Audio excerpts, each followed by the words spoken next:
शांति। आज बाबा की अव्यक्त मुरली में विशेष बाबा ने अपने अंतिम 3 महावाक्यों को अंडरलाइन कराया है। जब बाबा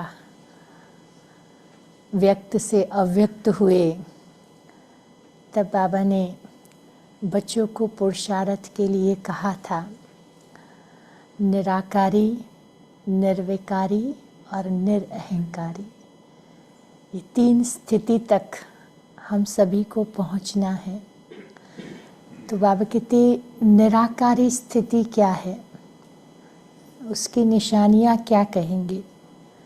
मैं आत्मा निराकारी स्थिति तक पहुंची हूँ तो उसकी क्वालिफिकेशन क्या कही जाएंगी। तो बाबा का भाव है कि निराकारी स्थिति माना मैं आत्मा अपने असली ओरिजिनल स्वरूप में स्थित होकर के अपनी 8 कर्मेंद्रियों की मालिक बनती हूँ। करावनहार बनकर अपनी कर्मेंद्रियों को अपने हिसाब से चलाती हूँ। तो मैं आत्मा राजा उस निराकारी स्थिति में स्थित हूँ। जब हम निराकारी स्थिति में स्थित हो जाते हैं तो ये जो देह और देह का जो आकर्षण है उससे आत्मा बिल्कुल विस्मृत हो जाती है। आत्मा की स्थिति इस देह को भुला देती है। देह के साथ देह के संबंधों को भी उपराम करती जाती है।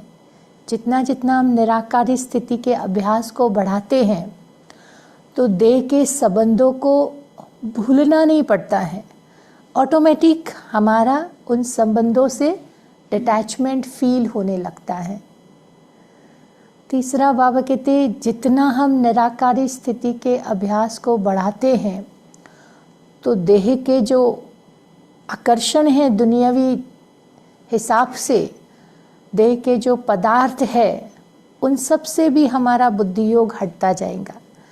पहले जब पदार्थों को साधनों को यूज़ करते थे तो उसमें बुद्धि जाती थी, उसके प्रति अटैचमेंट रहता था। लेकिन जैसे जैसे हम निराकारी स्थिति के नज़दीक जाते हैं उन सब पदार्थों से, साधनों से हमारा डिटैचमेंट ऑटोमेटिकली हम फील करते हैं। तो निराकारी स्थिति अर्थात मैं आत्मा अपने स्वस्वरूप में स्थित होकर के, स्वधर्म में स्थित होकर के, अपने स्वदेश में और स्वपिता के साथ अपने बुद्धि को ले जाती हूँ। तो निराकारी स्थिति का अभ्यास हमारा और साकार बाबा ने, शिव बाबा की पधरामणी हुई, यज्ञ की स्थापना हुई, उसके पहले से बाबा इस अभ्यास को करते थे। 1932 में बाबा के जो भी डायरीज वगैरह मिली, दादा बाबा जो लिखते थे, 1936 में ऑफिशियली संस्था की शुरुआत हुई। लेकिन बाबा को तो पहले से ही शिव बाबा की टचिंग वगैरह आती थी ना, तो बाकायदा बाबा जो दरबार लगाते थे, अपनी कर्मेंद्रियों से हिसाब लेते थे, बाबा उन सब से बात करते थे। ये अभ्यास पहले से ही बाबा ने अपने जीवन में डाला था। और शिव बाबा ने इस इंस्ट्रूमेंट को चूज़ करना था तो उस हिसाब से उसको तैयार करना भी शुरू किया था। तो साकार बाबा को भी इतनी मेहनत लगी उस स्थिति तक पहुंचने के लिए। तो बाबा कहते हमारा तो फिर पुरुषार्थ कितना न होना चाहिए, तब जाकर के हम वो निराकारी स्थिति तक पहुंच जाएंगे। दूसरा बाबा कहते निर्विकारी। अब काम, क्रोध, लोभ, मोह, अहंकार जो विकार है, बड़े रूप में तो वो हमारे से छूट गए हैं, लेकिन बाबा कहते उनके सूक्ष्म स्वरूप को चेक करो। हाँ, काम विकार से तो हम आत्माएं मुक्त हैं, लेकिन काम विकार की सूक्ष्म कामना, सूक्ष्म उत्तेजना, सूक्ष्म वासनाएं मुझे डिस्टर्ब तो नहीं कर रही हैं, कहीं विचलित तो नहीं कर रही हैं? मुझे अपने आप से पूछना है। क्रोध नहीं है, लेकिन क्रोध के बाल बच्चे हैं, गुस्सा है, चिड़चिड़ापन है, उस्केराट है, एक्साइटमेंट आ जाती है।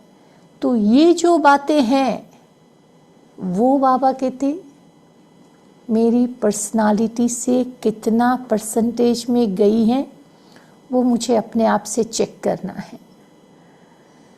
तब जाकर के हमारी कर्मेंद्रियां शांत और शीतल बनती जाएंगी। बाबा कहते लोभ बड़ा रूप है। लोभ हमें आकर्षित नहीं करता है, लेकिन बाबा कहते छोटी छोटी चीज़ें, खाने पीने से लेकर छोटी चीज़ वस्तुओं में भी अभी भी हमारी आँख जाती है, बुद्धि जाती है, मुझे विचलित करती है। वो लोभ वृत्ति अभी भी सूक्ष्म रूप में मुझे परेशान करती है। ये चेक करने की आवश्यकता है। और उसके अपोजिट में बाबा कहते जो वैल्यूज़ कनेक्टेड हैं, उन वैल्यूज़ के ऊपर जितना हमारा अभ्यास बढ़ता जाएगा, क्रोध को ख़त्म करना है तो शांति के अभ्यास को हम बढ़ाएं, काम विकार को ख़त्म करना है तो पवित्रता के अभ्यास को बढ़ाएं। तो जो भी उसके कनेक्टेड वैल्यूज़ हैं, बाबा कहते उसके ऊपर हमारा ध्यान जाना चाहिए, ताकि ये जो भी विकार है उसको अंश और वंश सहित हम खत्म कर पाए। मोह बड़ा रूप है, उससे हमने अपने आप को फ्री किया है, लेकिन मोह सूक्ष्म आकर्षण के रूप में, लगाव झुकाव के रूप में, कोई व्यक्ति से, कोई वस्तु से, कोई स्थान से अगर हमारा अटैचमेंट है, मोह है, कोई वस्तु को आधार बना करके चल रहे हैं, उसके बिना हमें चल नहीं सकता है, कोई व्यक्ति को आधार बना करके चल रहे हैं, उनकी गैरहाजिरी मुझे डिस्टर्ब कर रही है, तो ये मोह के सूक्ष्म रूप है। तो क्या मुझ आत्मा ने उन पर ध्यान दिया है? मैं आत्मा, बाबा जो रोज हमें अंडरलाइन करा रहे हैं, इच्छा मात्रम अविद्या की स्थिति तक पहुंची हूँ। नष्टो मोहा स्मृति लब्धा, जो हमारा लास्ट पेपर है, उस तक हम आत्माएं पहुँचे हैं। ये हम सबको चेक करने की आवश्यकता है। अहंकार, ईगो मुझे कितना रोज बरोज के व्यवहार में, किस रूप में वो मेरे सामने आता है, वो हमें चेक करने की आवश्यकता है। तब जाकर के हमारी पर्सनालिटी बिल्कुल निर्विकारी, जो बाबा चाहते हैं उस हिसाब से हम बना सकते हैं। और तीसरा बाबा ने कहा निरअहंकारी। अब निर्विकारी में भी अहंकार तो आ जाता है, लेकिन फिर भी बाबा ने इस चीज़ को रिपीट किया है कि निरअहंकारी बनना है। ज्ञान मार्ग में चलते चलते हम बच्चे वो अहंकार को तो जीत लेते हैं, लेकिन फिर बाबा के बनने के बाद वो नाम मान शान का जो मैपन आता है, मुझे नहीं पूछा गया, मुझे नहीं बताया गया, मेरे को चांस नहीं दिया गया, मेरा इम्पोर्टेंस नहीं रखा गया, जो मैं बाबा कहते हम अपने आप को फंसा लेते हैं ना, तो वो मैपन फिर हमारे जमा के खाते को ख़त्म करने के निमित्त बनता है। तो बाबा चाहते हैं कि उसमें भी हम बिल्कुल निरअहंकारी बनकर के, नम्रता की मूर्ति बनकर के, इतना बड़ा बाबा की कितनी कैपेसिटी थी, सब कुछ वो कर सकता था, करा सकता था, लेकिन साकार बाबा ने बच्चों को आगे किया, बच्चों को निमित्त बनाया कि आप बच्चे आगे आओ, सेवा पर जाओ, बच्चों का नाम मान शान हो, उसके लिए उनको आगे किया। दादियों को, मम्मा को बाबा ने हमेशा आगे किया। और जब वो सेवा करके आते थे तो बाबा इतना ओबीडियंट होकर के उन आत्माओं का सम्मान करता था।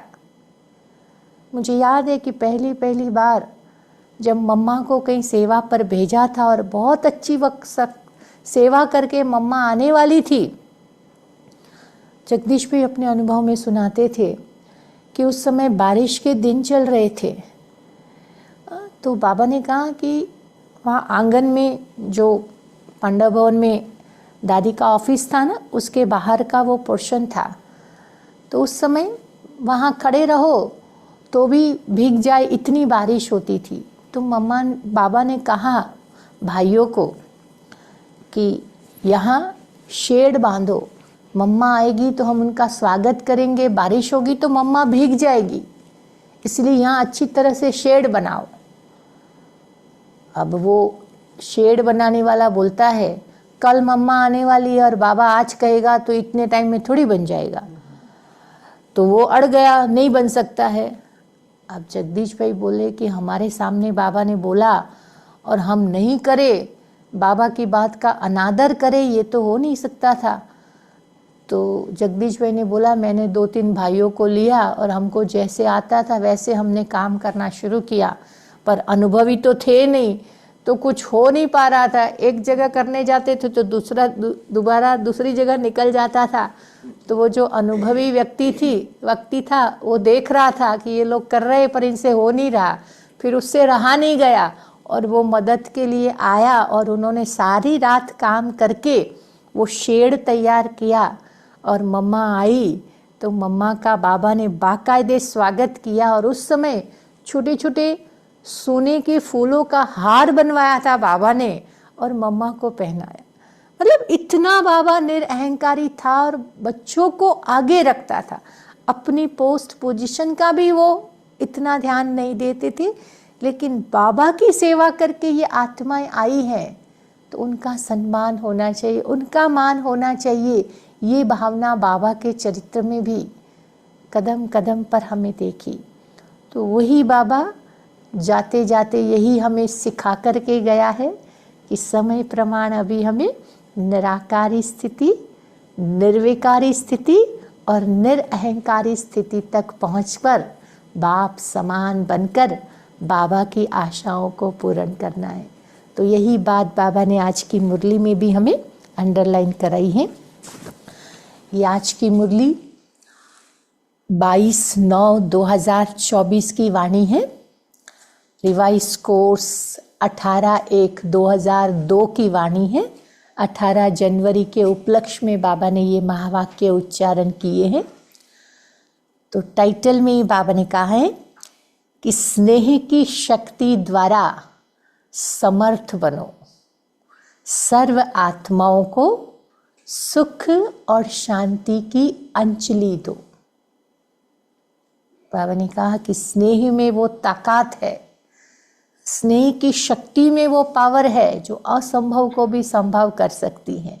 तो उसके द्वारा बाबा कहते समर्थ बनो और संसार की आत्माओं को अभी सुख और शांति चाहिए, बेचारे परेशान हैं, दुखी हैं, उनको अंजलि देने का काम करना है, उसके निमित्त हमें बनना है।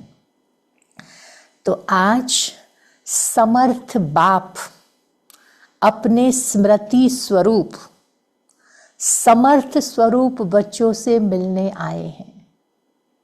शक्तिशाली बाप अपने स्मृति स्वरूप जो आत्मा की स्मृति में स्थित है, जो शक्तिशाली है, ऐसे बच्चों से मिलने आए हैं। आज विशेष चारों ओर के बच्चों में स्नेह की लहर लहरा रही है। 18 जनवरी का दिन था ना, तो सबके मन में बाबा के प्रति स्नेह उमड़ रहा था। विशेष ब्रह्मा बाप के स्नेह की यादों में समाये हुए हैं। यह स्नेह हर बच्चे के इस जीवन का वरदान है। बाबा को हम पहले पहले पहचाना तो उसका आधार स्नेह रहा ना। हम सबके जीवन में बाबा का प्यार मिला, तब तो अभी तक बाबा के साथ जुड़े रहे हैं। तो परमात्मा स्नेह ने ही आप सबको नई जीवन दी है। हर बच्चे को स्नेह की शक्ति ने बाप ने अपना बनाया है। बाप के स्नेह के कारण हम बाबा के बन कर के रहे हैं। तो यह स्नेह की शक्ति सब कुछ सहज कर देती है। जब स्नेह में समा जाते हो ना, तो कोई भी परिस्थिति सहज अनुभव करते हो। लौकिक में भी देखते हैं ना कि किसी भी आत्मा से हमारा स्नेह होता है ना, तो स्नेह के खातिर सब कुछ छोड़ देने के लिए भी तैयार हो जाते हैं। स्नेह के खातिर बुरी आदतें भी छोड़ देने के लिए व्यक्ति तैयार हो जाता है। तो बाबा कहते स्नेह में वो पावर है जो हर परिस्थिति को सहज बना देता है। बाप दादा भी कहते हैं कि सदा स्नेह के सागर में समाये रहो। स्नेह छत्र छाया है, और जिस छत्र छाया के अंदर माया की परछाई भी पड़ नहीं सकती है। बाबा कहते स्नेह ऐसी छत्र छाया है कि उसके अंदर माया की परछाई भी पड़ नहीं सकती है। सहज माया जीत बन जाते हो। जो निरंतर स्नेह में रहता है उसको किसी भी बात की मेहनत नहीं करनी पड़ती है ना। स्नेह में मीरा ने भी जहर का प्याला पी लिया। बाबा परमात्मा से स्नेह था तो जहर भी उसे अमृत अनुभव हुआ। तो ये स्नेह में वो पावर है, वो शक्ति है। बाबा कहते कोई भी मेहनत अनुभव नहीं पड़ेगी। स्नेह सहज बाप समान बना देता है। स्नेह के पीछे कुछ भी समर्पित करना सहज हो जाता है। तो बाबा स्नेह की शक्ति का सबूत बता रहे हैं। तो आज भी अमृत वेले से हर एक बच्चे ने स्नेह की माला बाप को डाली, और बाप ने स्नेही बच्चों को स्नेह की माला डाली। बच्चों ने बाप को डाली तो बाप ने बच्चों को डाली। जैसे इस विशेष स्मृति दिवस में अर्थात स्नेह के दिन में स्नेह में समाये रहे, ऐसे ही सदा समाये रहो तो मेहनत का पुरुषार्थ नहीं करना पड़ेगा। बाबा कहते एक दिन बाबा के स्नेह में समाये रहते हैं ना 18 जनवरी को, ऐसे बाबा कहते हमेशा ऐसे स्नेह में समाये रहो ना तो मेहनत अनुभव नहीं होगी। एक है स्नेह के सागर में समाना और दूसरा है स्नेह के सागर में थोड़े समय के लिए डुबकी लगाना। दो बातें हैं, एक है समाये हुए रहना, दूसरा है डुबकी लगाना।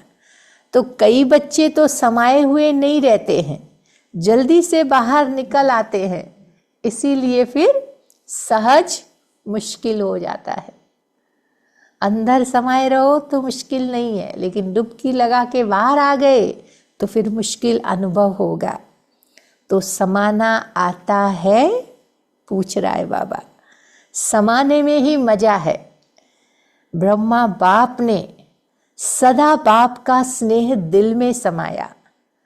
इसका यादगार कलकत्ता में दिखाया है। गंगा और सागर का मेला होता है ना, वहाँ पर भक्ति में भी उसका बहुत महत्व है। तो बाबा कहती ब्रह्मा बाबा ने खुद को शिव बाबा के स्नेह में समाया। उसका यादगार ब्रह्मपुत्रा नदी जो कलकत्ता में गंगा सागर में समाती है, उसका यादगार है। अब बाप दादा सभी बच्चों से यही चाहते हैं कि बाप के प्यार का सबूत समान बन करके दिखाओ। बाप के प्यार का सबूत समान बनकर के दिखाओ। सदा संकल्प में समर्थी हो। अब व्यर्थ का समाप्ति समारोह मनाओ, क्योंकि व्यर्थ समर्थ बनने नहीं देगा।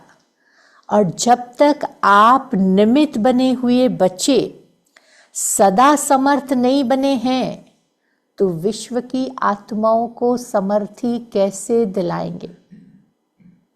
समय प्रमाण बाबा हम सभी आत्माओं से चाहते हैं कि बच्चे व्यर्थ को खत्म करके समर्थ स्वरूप बन जाओ, ताकि विश्व की आत्माओं को आप समर्थी दिला सको। सर्व आत्माएं शक्तियों से बिल्कुल खाली है, शक्तियों की भिखारी बन चुकी हैं।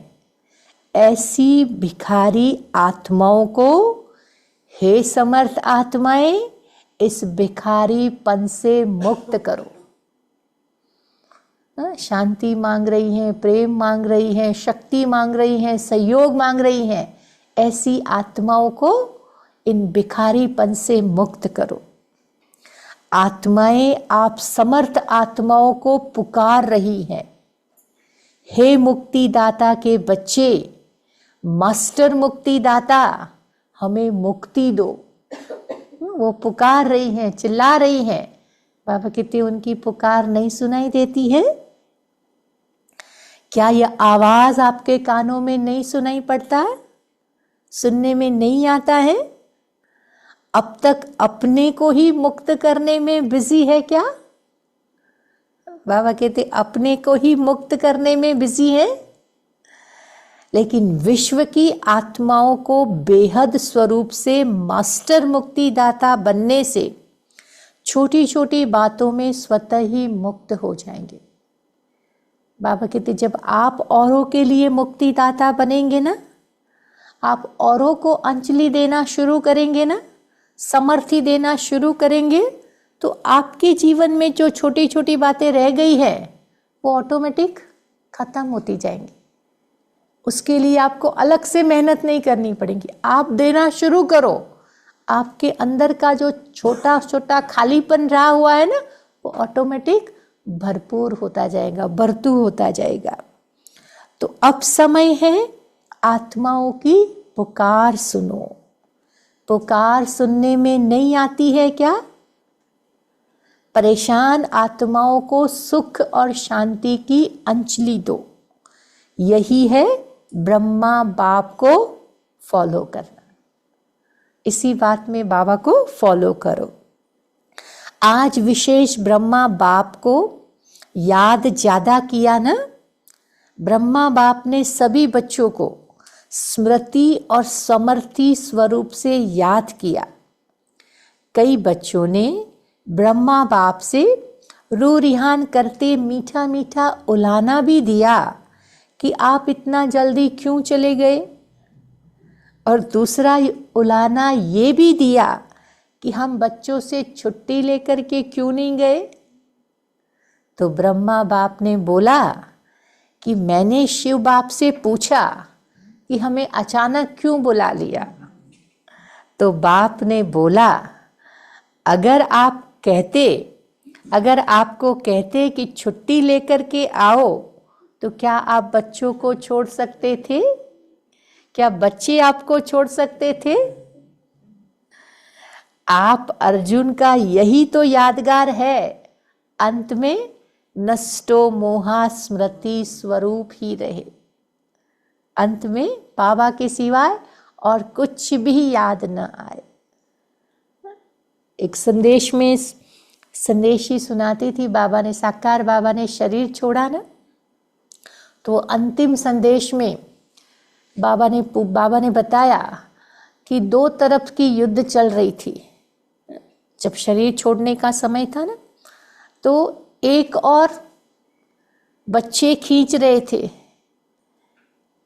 पुरानी दुनिया में पीछे का बाबा का कारोबार कैसे चलेगा वो खींच रहा था। दूसरी तरफ बाबा की याद खींच रही थी। तीसरी तरफ शरीर के हिसाब खींच रहे थे। शरीर, क्योंकि बाबा को बहुत तकलीफ थी, हार्ट की भी तकलीफ थी, श्वास की भी तकलीफ थी, तो वो तकलीफ खींच रही थी। तो वो एक युद्ध चल रहा था, कर्म भोग और कर्म योग बल का, और दोनों का जो युद्ध था।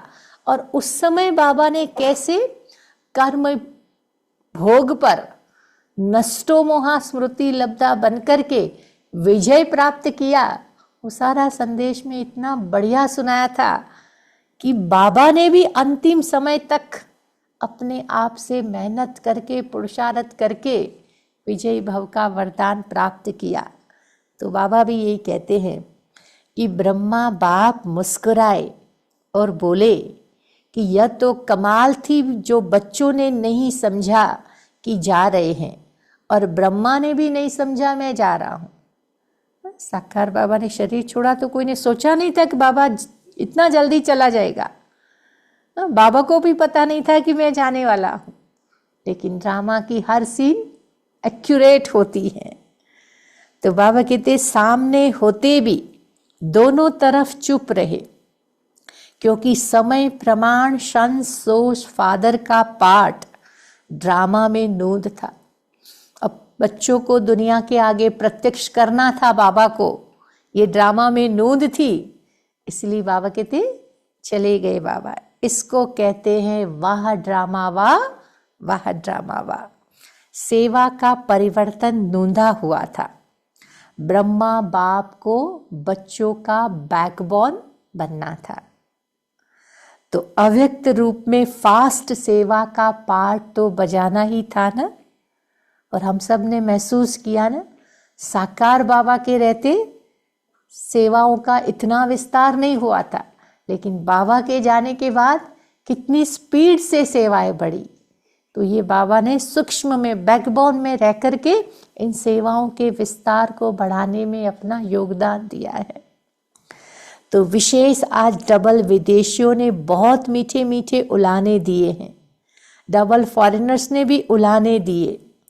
डबल फॉरेनर्स ने ब्रह्मा बाप को बोला सिर्फ 2-3 साल रुक जाते थे ना तो हम भी आपको देख लेते थे। तो ब्रह्मा बाप ने हंसी में बोला, हंसी की तो ड्रामा से बात करो ना, ड्रामा ने ऐसा क्यों किया। लेकिन लास्ट सो फास्ट का एग्जाम्पल भी तो बनना था ना। भला बच्चे लास्ट आए, लेकिन फास्ट तो आपको ही जाना था, उसका भी एग्जाम्पल मूर्त बनना था ना, चाहे भारत में चाहे विदेश में। इसीलिए अभी लास्ट सो फास्ट का प्रत्यक्ष सबूत दिखाओ। जैसे आज समर्थ दिवस मनाया ना, ऐसे हर दिन समर्थ दिवस मनाओ। किसी भी प्रकार की हलचल ना हो। जो ब्रह्मा बाप ने आज के दिन 3 शब्दों की शिक्षा दी, निराकारी, निर्विकारी और निरअहंकारी, इन तीनों शब्दों के शिक्षा स्वरूप बनो। मनसा में निराकारी, मन में निराकारी, वाचा में निरअहंकारी और कर्मणा में निर्विकारी। ये तीनों में बाबा कहते ये दिखना चाहिए। मनसा हमारी बिल्कुल निराकारी आत्मिक स्मृति में स्थित, वाचा में निरअहंकारी, कोई भी अहंकार का अंश मात्र वाचा में न दिखाई दे, और कर्मणा में निर्विकारी, किसी भी प्रकार की विकार की बदबू ना आए। सेकंड में साकार स्वरूप में आओ, सेकंड में निराकारी स्वरूप में स्थित हो जाओ। यह अभ्यास सारे दिन में बार बार करो। ऐसे नहीं कि सिर्फ याद में बैठने टाइम निराकारी स्टेज में स्थित रहो, लेकिन बीच बीच में समय निकालकर इस देह भान से न्यारे निराकारी आत्मा स्वरूप में स्थित होने का अभ्यास करो। मुझे याद आ रहा है कि एक बार जानकी दादी जी हमारे पास आए थे, तो दादी से ऐसे ही चिट-चैट करते थे। तो दादी को मैंने प्रश्न पूछा था कि दादी आप कहते हो कि बार बार ये निराकारी स्थिति का अभ्यास करो, हम तो कर्मयोगी आत्माएं, हमारे पास इतना कारोबार रहता है, इतना कारोबार रहता है कि निराकारी स्थिति तो हो ही नहीं पा रही है और इसके परिणाम स्वरूप कारोबार में भी हलचल होती है, लोगों के साथ डीलिंग में भी प्रॉब्लम होती है, तो इसमें हम क्या करें। तो दादी ने मुझे बोला कि कुछ नहीं करो, तुम अपने ऑफिस में बैठती हो ना, ऑफिस में बैठते हुए जो भी व्यक्ति तुम्हारा दरवाज़ा खोल करके ऑफिस में एंटर करे ना, एक अटेंशन रखो कि मुझे उसको आत्मा रूप में देखना है। जितनी भी आत्माएं सारे दिन की दिनचर्या में तुम्हारे सामने आए ना, उसको आत्मा रूप में देखने का अभ्यास करो और फिर देखो तुम्हें उससे क्या रिजल्ट मिलती। इस एक अभ्यास को ऐड करो। और सच में दादी ने जब से मुझे इस बात को अंडरलाइन करने के लिए बोला, पहले क्या होता था कि लोग आते थे हमारे पास, उनके प्रॉब्लम लेके आते थे, कोई बात लेकर के आते थे, कोई समाधान लेकर के आते थे। तो अब जो भी आत्माएं आते थे, हमारे आसपास रहने वाले लोग हैं, हम उनको अच्छी तरह जानते थे, तो कोई बात होती थी तो हमको यही लगता था कि इसकी ये कमी है ना, इसलिए इसके कारण ही ऐसे होता होगा, इसके कारण ही ऐसे होता होगा। तो हमको उनकी स्वभाव संस्कार का पता था, तो उस हिसाब से हम उसको समाधान देने की कोशिश करते थे। वो सेटिस्फाइड नहीं होते थे और ही प्रॉब्लम्स बढ़ते थे, ये बातें होती रहती थी। लेकिन जब से दादी ने इस बात को अंडरलाइन करने के लिए बोला, तो सच में मैंने अनुभव किया कि जो भी आत्मा आती थी, पहले मैं उसको याद करने की कोशिश करती थी कि इस आत्मा में क्या गुण है, इसकी क्या विशेषता है, और उसके आधार से फिर मैंने उनको डील करना शुरू किया। जब व्यक्ति को उसके गुण याद दिलाओ, उसकी विशेषता याद दिलाओ, और फिर जो ऐसी कोई बात है उस पर आप ध्यान खिंचवाओ, तो आत्मा हमारी बात सुनने के लिए राजी हो जाती है। तो ये अभ्यास सच में हमें फ़ायदा देता है और मैंने इसको करके देखा है, तो मैं अनुभव से कह रही हूँ कि बीच बीच में ये निराकारी स्थिति के अभ्यास को हमें बढ़ाते जाना है और इससे हमें काफ़ी कुछ मदद मिलती है अपनी स्थिति को एक रस बनाने में।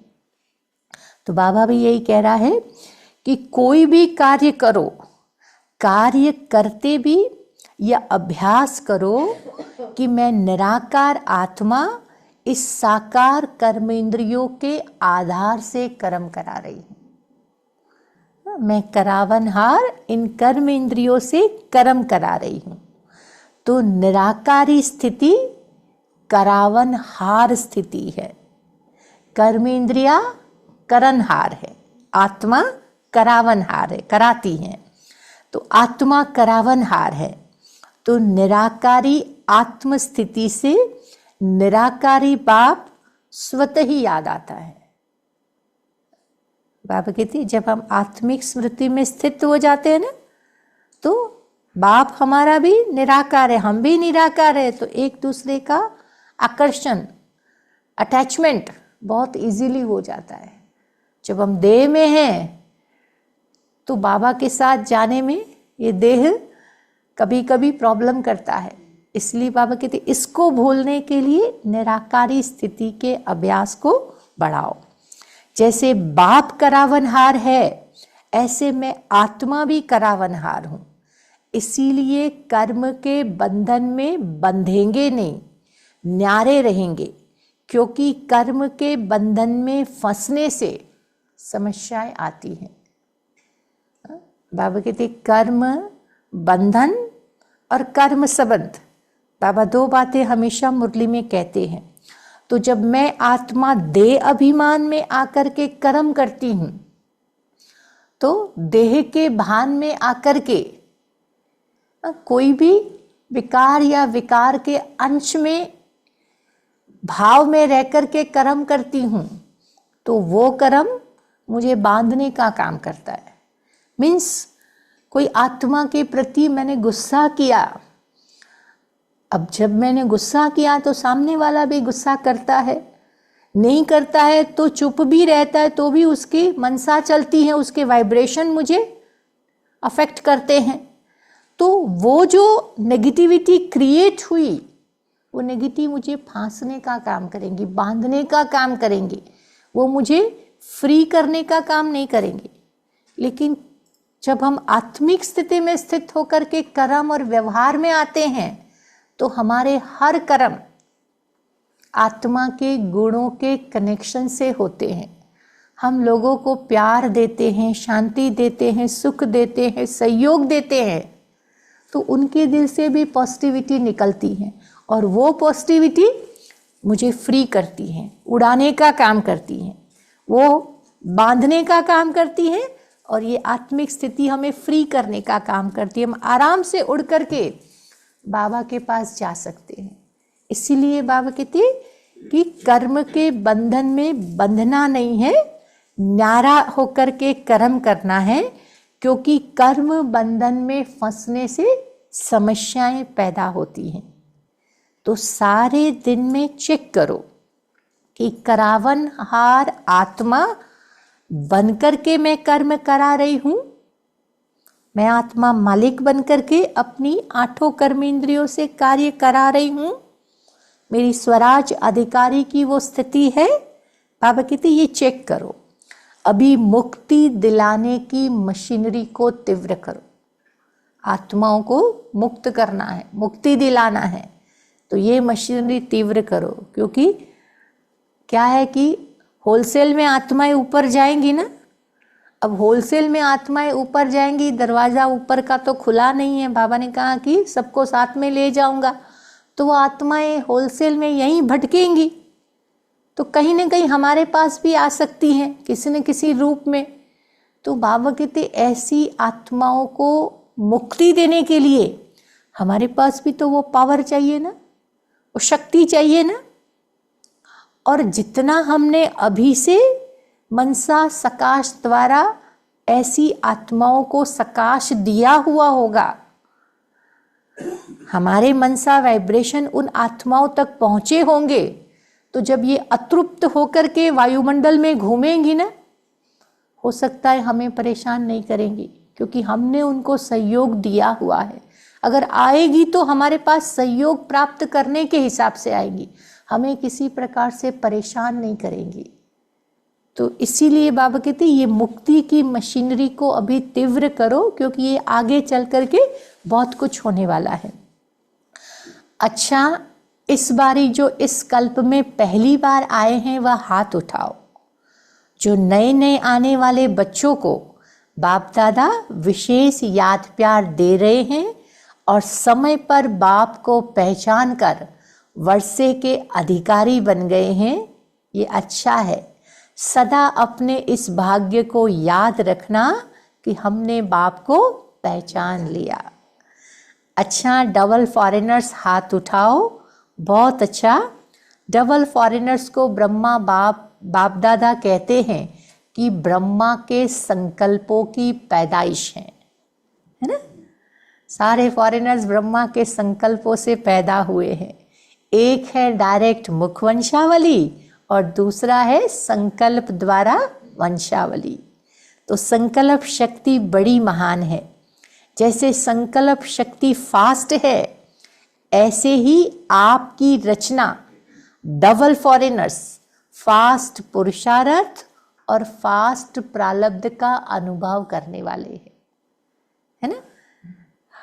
फॉरेनर्स के आते आते ज्ञान भी कितना रिफाइन होता गया, बातें भी कितनी क्लैरिटी से मिलती गई। तो बाबा कहते पुरुषार्थ में भी वो तीव्रता और प्रारब्ध अनुभव करना सहज हो गया। इसीलिए सारे ब्राह्मण परिवार में डबल फॉरेनर्स डबल सिकिलदे हो। भारत के भाई बहनें भी आपको देख करके खुश होते हैं, वाह डबल फॉरेनर्स वाह। तो डबल फॉरेनर्स को भी खुशी होती है ना, कितनी खुशी है, बहुत है ना। कोई ऐसी चीज़ ही नहीं है कि जिसके साथ तुलना कर सके। डबल फॉरेनर्स में भी ये बातें सुन रहे हैं और देख भी रहे हैं। अच्छा है, ये साइंस के साधन आपको बेहद की सेवा करने में बहुत साथ देंगे और सेवा को सहज कराएंगे। आपकी स्थापना के कनेक्शन से ही साइंस की भी तीव्र गति हुई है ना। बाबा की सेवाओं को बढ़ाने में आज साइंस के साधन भी कितने मददगार हो रहे हैं। कितने ऑनलाइन हमारे प्रोग्राम क्लासेस वगैरह चलते रहते हैं, कितनी हमारी टीवी चैनल्स चलती हैं जिससे बाबा की सेवाएं बहुत फास्ट गति से सारे विश्व में फैल रही है। अच्छा, सभी पांडव समर्थ है ना? कमजोर तो नहीं हो ना? समर्थ है ना? और शक्तियां समान बाप शक्ति से ना हो ना? तो शक्तियों की शक्ति माया जीत बनाने वाली है। बाबा वरदान दे रहा है। आज विशेष श्रृंगार करने वाले भी आए हैं ना। कलकत्ता के भाई बहने हमेशा 18 जनवरी पर फूल लेकर के आते हैं और सारा बाबा का रूम शांति स्तंभ वगैरह डेकोरेट करते हैं। तो बाबा ने कहा सब जगह फूलों का बहुत अच्छा श्रृंगार किया है, यह भी स्नेह की निशानी है। अच्छा है, अपना स्नेह का सबूत दिया है। अच्छा, टीचर्स हाथ उठाओ। हर ग्रुप में टीचर्स बहुत आती हैं। टीचर्स को चांस अच्छा मिल जाता है, सेवा का प्रत्यक्ष फल भी मिल जाता है। अच्छा है, अभी अपने फीचर्स द्वारा सभी को फ्यूचर का साक्षात्कार कराओ। सुना क्या करना है? फीचर द्वारा फ्यूचर का साक्षात्कार कराओ। अच्छा, मधुबन वाले हाथ उठाओ। बहुत अच्छा, मधुबन वालों को चांस बहुत मिलता है, इसीलिए बाप दादा कहते मधुबन वाले हैं रूहानी चांसलर्स। चांसलर होना, सेवा तो करनी पड़ेगी। फिर भी सबको मधुबन निवासी राजी तो कर लेते हैं ना। इसीलिए बाप दादा मधुबन वालों को कभी भूलते नहीं हैं, मधुबन निवासियों को खास याद करते हैं। मधुबन वालों को क्यों याद करते हैं? क्योंकि मधुबन वाले बाप के प्यार में मेजॉरिटी पास है। बाप से अटूट प्यार है, कम नहीं है। मधुबन वाले बहुत अच्छे हैं। फिर इंदौर जोन की सेवा थी तो सेवाधारी आए हैं। इंदौर जोन वाले हाथ उठाओ। बहुत है, अच्छा है।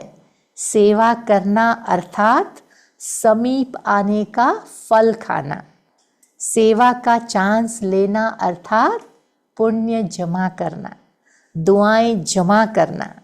तो सभी सेवाधारियों ने अपना पुण्य का खाता जमा किया। यह दुआएं व पुण्य एक्स्ट्रा लिफ्ट का काम करती है ना। लोगों की जितनी दुआएं लो, वो दुआएं हमें पुरुषार्थ में सहज आगे बढ़ाने का साधन बन जाती है। अच्छा, देश व विदेश जो दूर बैठे भी समीप है, सभी बच्चों को बाप दादा स्नेह के दिवस के रिटर्न में पदम गुणा स्नेह का याद प्यार दे रहे हैं। बाप दादा देखते हैं कि कहाँ क्या बचता है, कहाँ क्या टाइम होता है, लेकिन फिर भी जागती ज्योत अथक बन करके सुन रहे हैं, खुश हो रहे हैं। ऐसे होता है ना, बाबा मधुबन में आते हैं, यहाँ आपके पास भी आधी रात का समय होता है, फिर भी बाबा की मुरली कितनी प्यार से सुनते थे।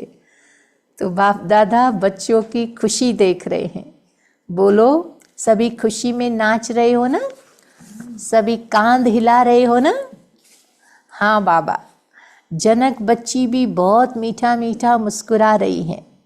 वैसे तो सब बाप को याद है, लेकिन कितनों का नाम ले, अनेक बच्चे हैं ना।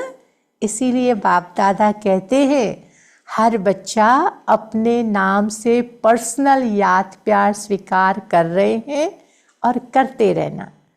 अच्छा, अभी 1 सेकंड में निराकारी स्थिति में स्थित हो जाओ। बाबा ड्रिल करा रहे हैं, चलो 1 सेकंड में निराकारी स्थिति में स्थित।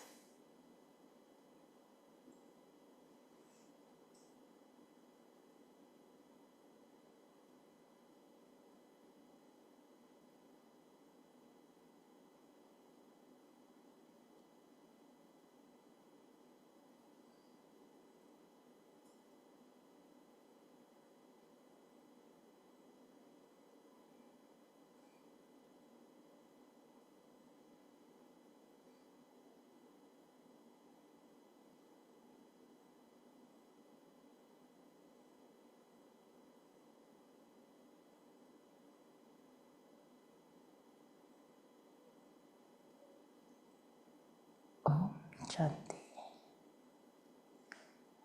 गए सेकंड में बाबा के पास मन बुद्धि से।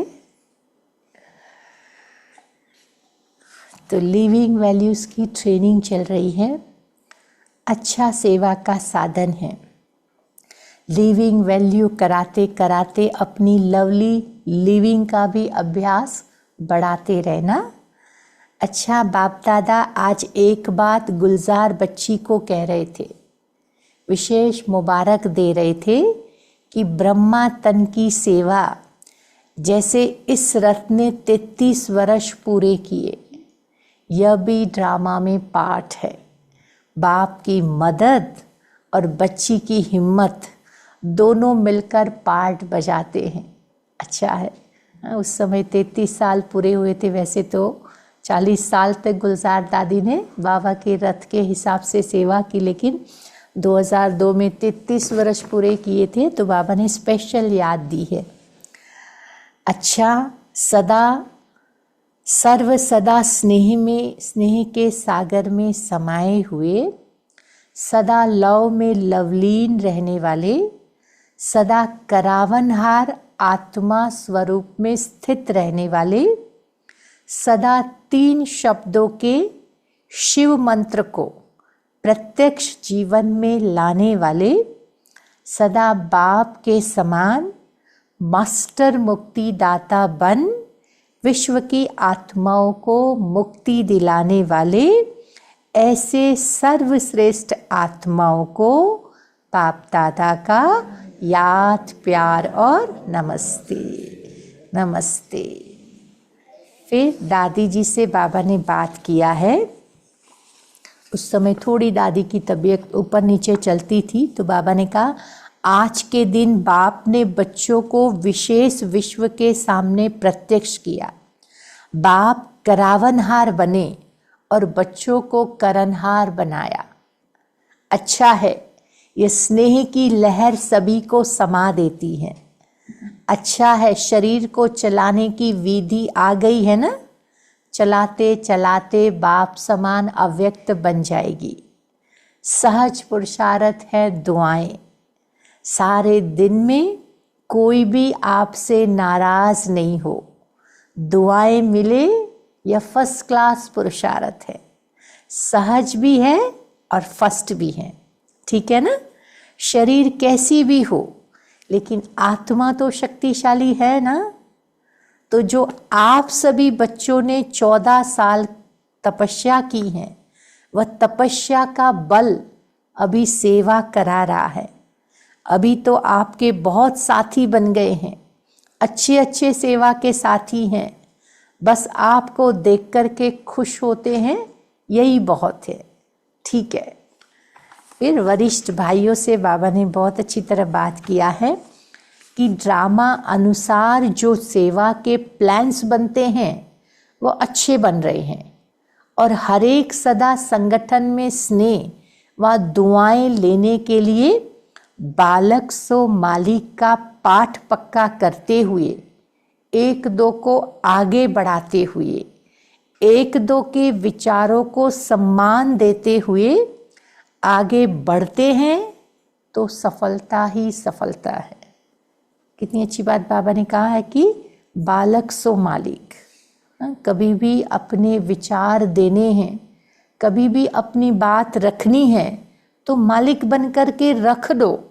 विचार रखने में बिल्कुल डरना नहीं चाहिए, लेकिन जब संगठन में है, संगठन में बैठ कर के कोई बात डिसाइड की जाती है, हमारी बात का महत्व नहीं होता है, लेकिन संगठन जिस बात को स्वीकार करता है तो उसको हमें बालक समझ करके रिसीव कर लेना है। फिर वहाँ पर मनसा नहीं चलनी चाहिए कि मेरा विचार अच्छा था, मेरी बात सही थी, फिर भी मानी नहीं गई, ये लोग हमेशा ऐसे करते हैं, ऐसे करते हैं। वो जो सोच सोच करके हम मनसा को खराब करते हैं ना, इसलिए बाबा कहते हैं हर एक दो के विचारों को सम्मान देते हुए बालक सो मालिक का अभ्यास जितना हम पक्का करते जाएंगे ना, उतने संगठन को मजबूत बनाने में हमारा योगदान बनता जाएगा।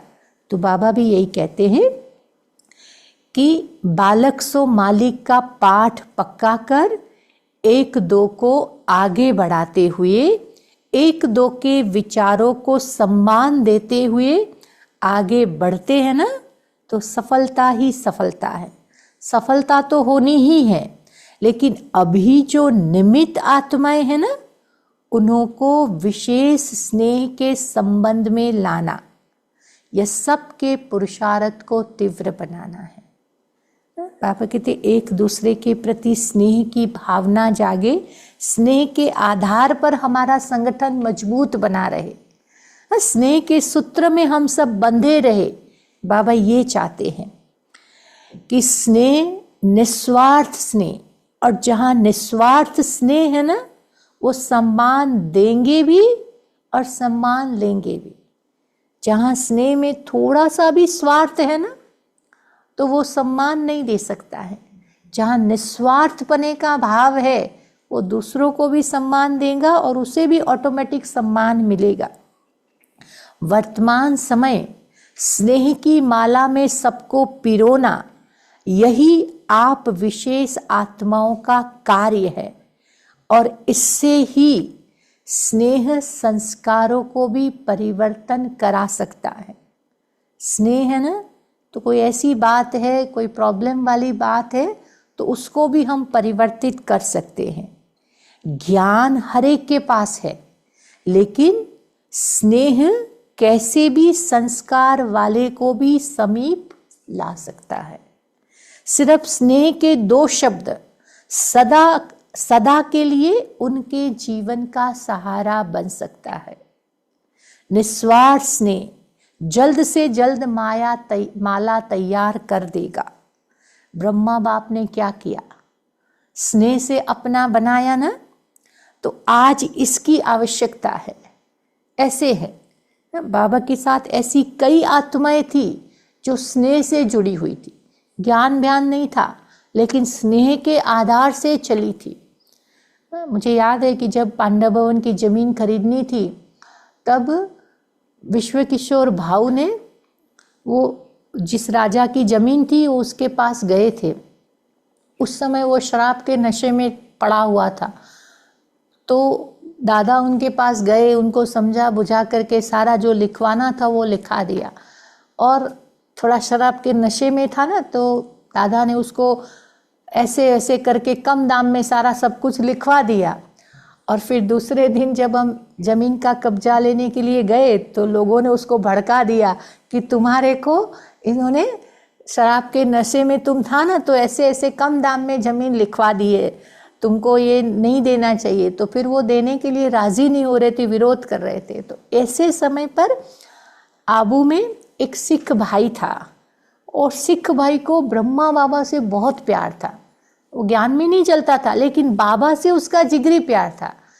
तो दादा ने फिर उस सिख भाई को बोला कि ये ऐसे ऐसे अभी ज़मीन तो दे दी है, लिखा पढ़ी भी हमारे पास है, फिर भी ये लोग अभी विरोध कर रहे हैं, हमको जाने नहीं दे रहे हैं अंदर ज़मीन के लिए। तो उसने बोला तुम चिंता नहीं करो, मैं वहाँ जा कर के बैठता हूँ, मजाल है कोई हमारे को वो अंदर नहीं जाने दे, तुम लोग आ जाओ, मैं बैठा हूँ। और वो 15 दिन तक उसने वहाँ पर पहरा दिया और वहाँ बैठा रहा, और कोई भी विरोध करने वाले को वहाँ फटकने तक नहीं दिया। तो मतलब बाबा ऐसी ऐसी आत्माओं को इतना प्यार से चलाता था, और वो प्यार का रिटर्न देने के लिए हमेशा तत्पर हो जाते थे।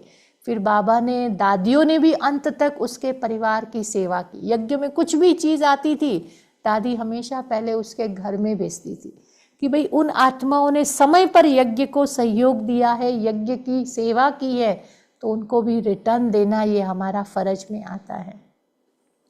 तो बाबा यही कहता है कि बाबा ने भी स्नेह से सबको चलाया ना, तो हमें भी स्नेह के आधार से संगठन को मजबूत बनाना है।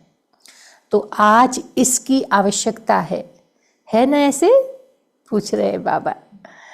फिर रमेश भाई ने कहा कि सोनीपत के लिए मीटिंग हो रही है, वहाँ अनुभूति कराने के लिए साधनों का उपयोग कैसे करें? तो बाबा ने कहा वह प्लान तो बना रहे हैं, हर एक के संकल्प विचारों को जो मेजॉरिटी स्वीकार करे उस अनुसार बनाओ, लेकिन अनुभूति तब करा सकेंगे जब पहले खुद अनुभूति स्वरूप बनेंगे। अच्छा, मीठे मीठे सिकिलदे बच्चों प्रति माता पिता बाप दादा का याद प्यार और गुड मॉर्निंग। रूहानी बाप की रूहानी बच्चों को नमस्ते। हम रूहानी बच्चों की रूहानी बाप दादा को याद प्यार गुड मॉर्निंग और नमस्ते। शुक्रिया बाबा, शुक्रिया। फिर बाबा का वरदान है, दृढ़ता की शक्ति द्वारा सफलता प्राप्त करने वाले त्रिकालदर्शी आसनधारी भव। दृढ़ता की शक्ति द्वारा सफलता प्राप्त करने वाले त्रिकालदर्शी आसनधारी भव। दृढ़ता की शक्ति श्रेष्ठ शक्ति है जो अलबेलेपन की शक्ति को सहज परिवर्तित कर देती है। बाप दादा का वरदान है कि जहाँ दृढ़ता है वहाँ सफलता है ही है। सिर्फ जैसा समय जैसी विधि से सिद्धि स्वरूप बनो। कोई भी कर्म करने से पहले उसके आदि मध्य और अंत को सोच समझकर कार्य करो और कराओ। अर्थात त्रिकालदर्शी आसनधारी बनो न तो अलबेलापन समाप्त हो जाएगा। संकल्प रूपी बीज शक्तिशाली दृढ़ता संपन्न हो न तो वाणी और कर्म तो ऑटोमेटिक सहज सफलता दिलाएगा ही दिलाएगा। इसीलिए दृढ़ता रूपी संकल्प रूपी बीज को शक्तिशाली बनाओ तो बाबा कहते हर कार्य में सफलता हुई पड़ी है। स्लोगन है, सदा संतुष्ट रहकर सर्व को संतुष्ट करने वाले ही संतुष्ट मणि है। सदा खुद संतुष्ट रहकर सर्व को संतुष्ट करने वाले ही संतुष्ट मणि है। ओम शांति। आज का हमारा अव्यक्त इशारा है, अगर कोई आपके सहयोगी भाई व बहन परिवार की आत्माएं बेसमझी व बाल हट से अल्पकाल की वस्तुओं को सदाकाल की प्राप्ति समझ अल्पकाल का नाम मान शान व अल्पकाल की प्राप्ति की इच्छा रखती है तो दूसरे को मान देकर के स्वयं निर्माण बनना या देना ही सदा के लिए लेना है। किसी से कोई सैल्वेशन लेकर फिर सैल्वेशन देने का संकल्प में भी ना हो। इस अल्पकाल की इच्छा से बेघर बनो। कितनी गोई बात बाबा कहते हैं कि अगर आपके सहयोगी कोई भाई बहन है या आपके परिवार की कोई आत्माएं हैं, वो अल्पकाल की वस्तुओं की आश रखती हैं, अल्पकाल के नाम मान शान की इच्छा रखती है, तो दूसरों को मान दे दो, उनको वस्तुएं दे दो। हाँ, किसी को देना ही लेना है। लेकिन बाबा कहते किसी ने कुछ दिया है तो उसके रिटर्न में देना। मतलब किसी ने मुझे सैल्वेशन दिया है तो मुझे उसको रिटर्न करना है। उस भाव से अगर हम देते हैं ना तो बाबा कहते वो भी अल्पकाल की इच्छा होगी। पहले लिया फिर दिया, तो अल्पकाल की इच्छाओं के भी बेघर नहीं बनो। बस मुझे सिर्फ देना है, देना है और देना है। देने का भाव रहे, लेने का भाव नहीं रहेगा। बाबा कहते जो मिलना होगा वो परछाई की तरह हमारे पास ऑटोमेटिक आएगा, लेकिन मेरा भाव हमेशा देने का रहेगा। ओम शांति।